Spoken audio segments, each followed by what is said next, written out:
ফের বড়সড় পথ দুর্ঘটনা, মৃত এক। স্থানীয় সূত্রে জানা গিয়েছে, গোবরডাঙ্গা থানার অন্তর্গত নকপুল মোড়ে কীর্তন শোনার উদ্দেশ্যে বাড়ি থেকে সন্ধ্যাবেলায় রওনা হয়েছিলেন বছর 57 গৃহবধূ শঙ্করী পাঠক।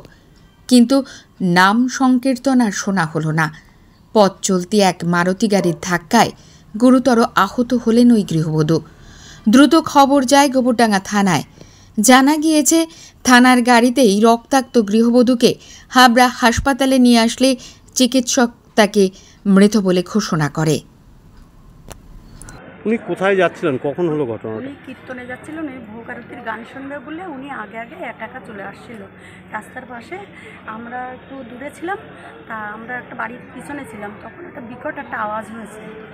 এইটুকু বলতে পারি, সবাই বলছে একটা মারুতিতে মেরে দিয়েছে, এইটুকু বলতে পারি। নাম শঙ্করী পাল। কত বয়স হবে? আর 57 বছর। বাড়ি কোথায়? লক্ষ্মীপুর। আপনার নাম? আমার নাম কৃষ্ণা পাল। আপনি কি হন?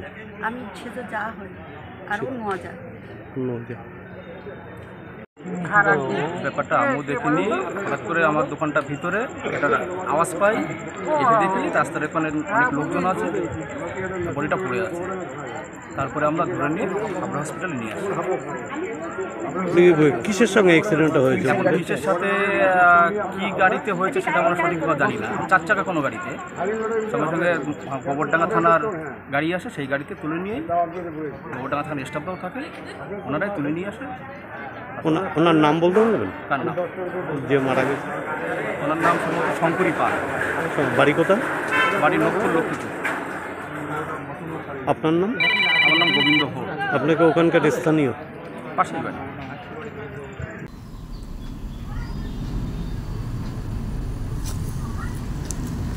নন্দিনী পালের রিপোর্ট, সঙ্গম নিউজ। মন্ত্রে নয়, বিশ্বাস কণ্ঠে ও কলমে।